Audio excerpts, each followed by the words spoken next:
Welcome back everyone, welcome to civil services study. आज है 16 जून 2020 और टेस्ट लगाते हैं यूपीएससी सिविल सर्विसेज के लिए। टेस्ट नंबर 393 इंपॉर्टेंट होंगे प्रश्न। तो चलिए स्टार्ट करते हैं। इस पूरी की पूरी टेस्ट सीरीज़ की प्लेलिस्ट बना रखी है, वहाँ पर आप टेस्ट नंबर 1 से लेकर 393 तक पहुँच सकते हो। उसका लिंक डिस्क्रिप्शन बॉक्स में दे रखा है। तो क्वेश्चन नंबर 1 है, international day of family remittance 2020 के संदर्भ में विचार करना है। पहला स्टेटमेंट है, हर साल 16 जून को international day of family remittance यानी पारिवारिक प्रेषण का अंतर्राष्ट्रीय दिवस मनाया जाता है। दूसरा स्टेटमेंट है, इस वर्ष 2020 के international day of family remittance को थीम के साथ मनाया गया। कौन सी थीम है वो? Building resilience in times of crisis.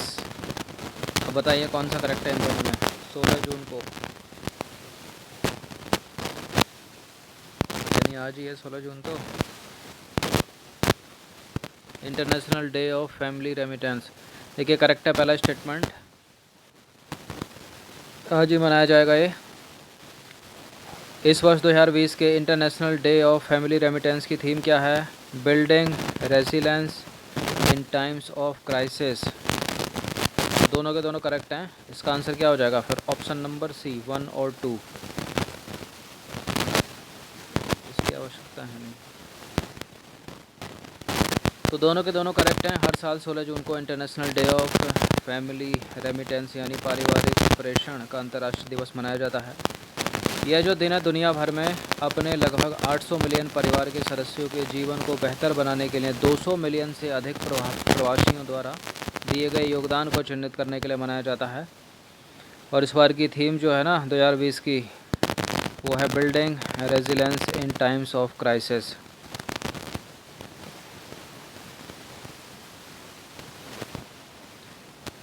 Question number 2 पर आ जाइए। आर्टिफिशियल इंटेलिजेंस सक्षम रोबोट, नाम क्या है उसका? कैप्टन अर्जुन से रिलेटेड कुछ स्टेटमेंट है यहाँ पर। देखिए कैप्टन अर्जुन को बनाया है सेंट्रल रेलवे जोन द्वारा लॉन्च किया गया इसको, और इसे यात्रियों की स्क्रीनिंग को तेज करने और असामाजिक तत्वों पर नज़र रखने के लिए शुरू किया गया है। कैप्टन अर्जुन सेंट्रल रेलवे ने इसको लॉन्च किया है, डीआरडीओ ने किया है? देखिए सेंट्रल रेलवे ने किया है। पहला वाला स्टेटमेंट करेक्ट है, दूसरा भी करेक्ट है, सी है इसका आंसर। दोनों के दोनों करेक्ट हैं।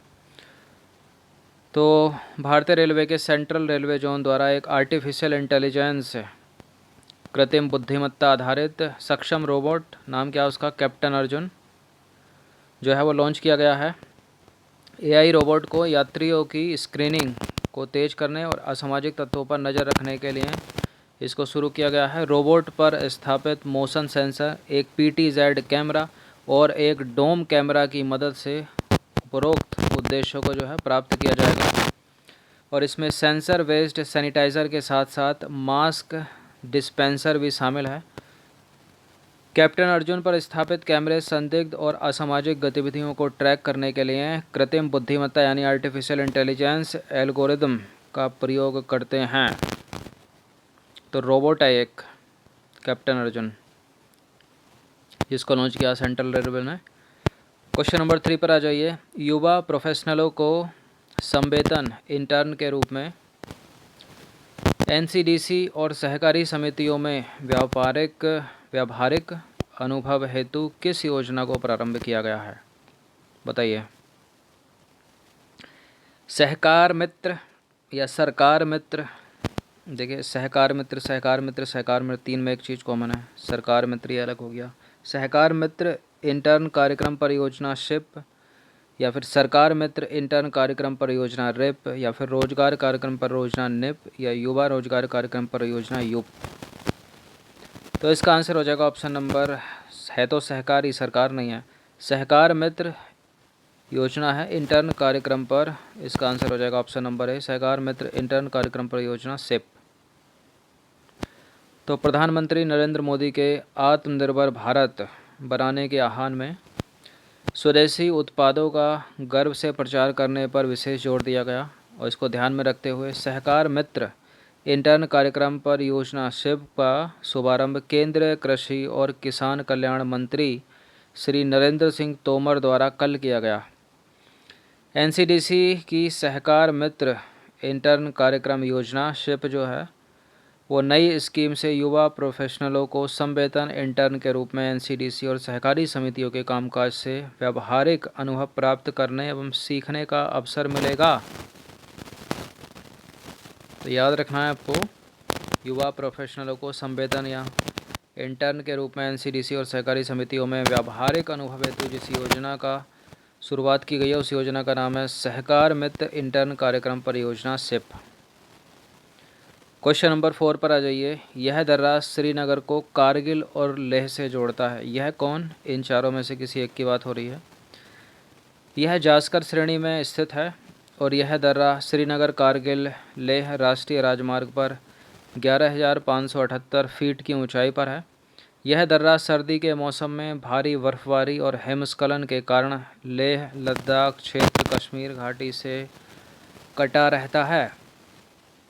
मतलब दिसंबर से अप्रैल तक बर्फ़ से ढका रहता है। ये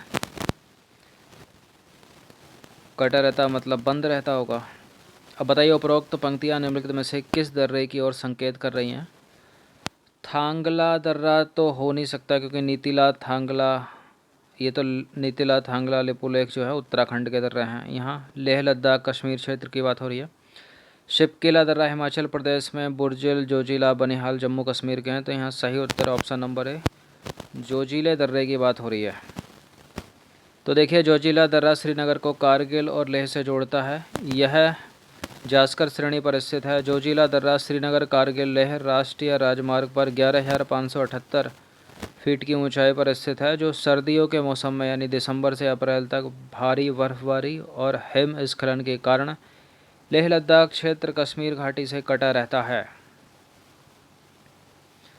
अब आ जाइए क्वेश्चन नंबर क्यों पूछा गया है प्रश्न। देखिए हाल ही में हुआ क्या है, सरकार ने जम्मू कश्मीर और लद्दाख केंद्र शासित प्रदेश के बीच पूरे साल सड़क संपर्क बनाए रखने के लिए जोजिला दर्रे से 14.15 किलोमीटर लंबी सुरंग के निर्माण के लिए नई निविदाएं जो हैं मांगी हैं।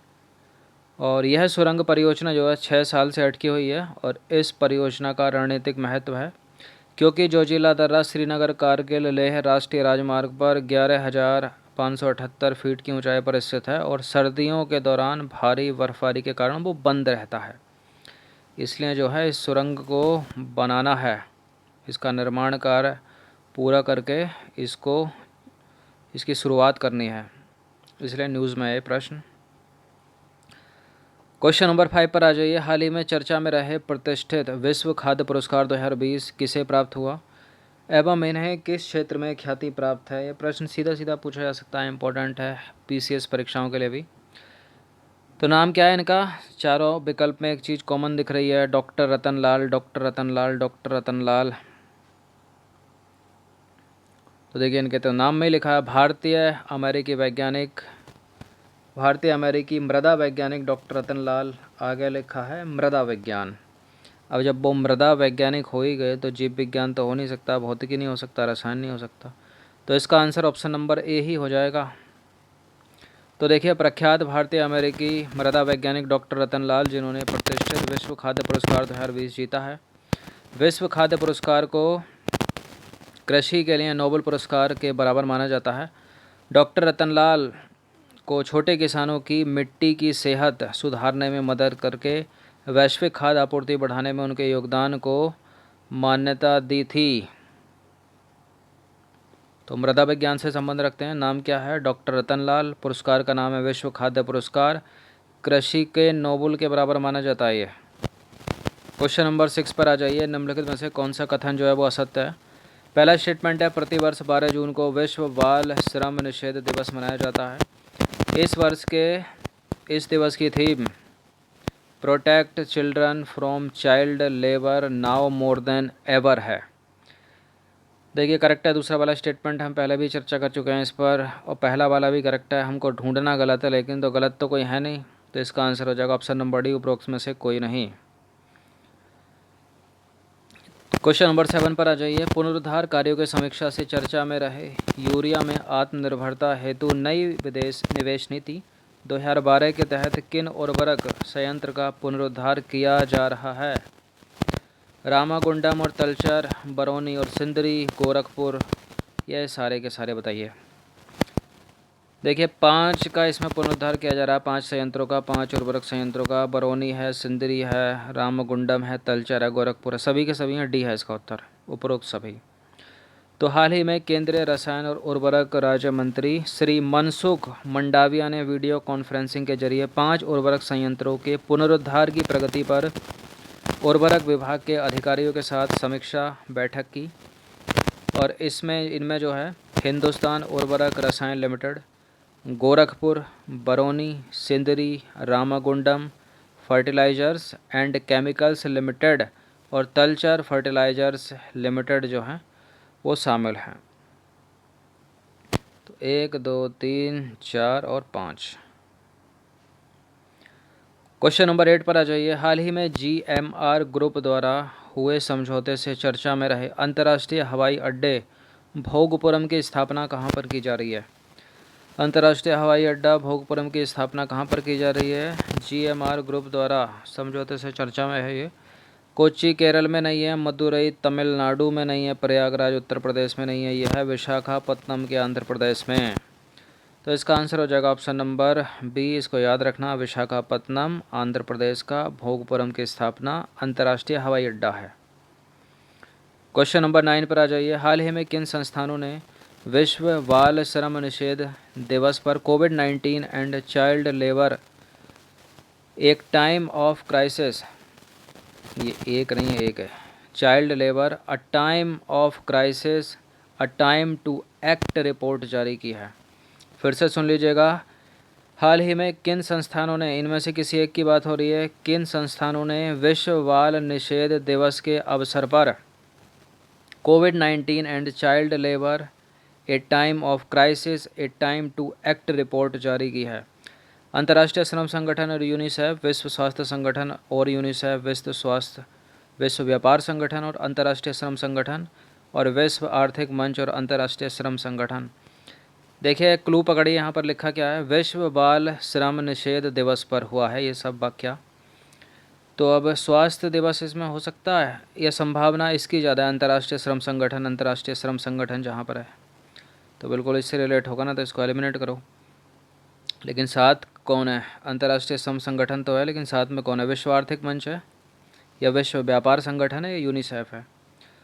तो विश्व व्यापार संगठन नहीं है, विश्व आर्थिक मंच भी नहीं है, यूनिसेफ है।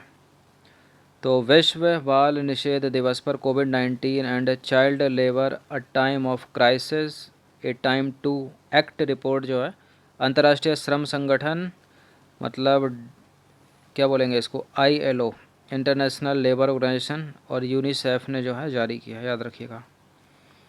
क्वेश्चन नंबर 10 पर आ जाइए। संयुक्त अरब अमीरात द्वारा टिप्पणी से चर्चा में रहे पश्चिमी एशिया योजना क्या है एवं इसको किसने प्रस्तुत किया? संयुक्त अरब अमीरात द्वारा टिप्पणी से चर्चा में रहे पश्चिम एशिया योजना क्या है और इसको किसने प्रस्तुत किया? देखिए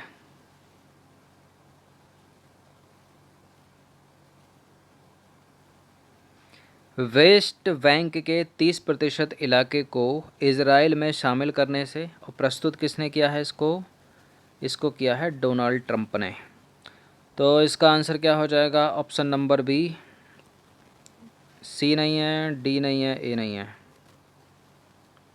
तो देखिए वेस्ट बैंक पश्चिमी एशिया के भूमध्य सागर तट के पास स्थित एक भू आबद्ध क्षेत्र है। अल तोआइबा ने चेतावनी दी है कि जॉर्डन घाटी और अन्य इलाकों को अपने इलाकों में मिलाने की इजराइल की प्रस्तावित योजना जो है वो हिंसा भड़काएगी और चरमपंथ को बढ़ावा देगी।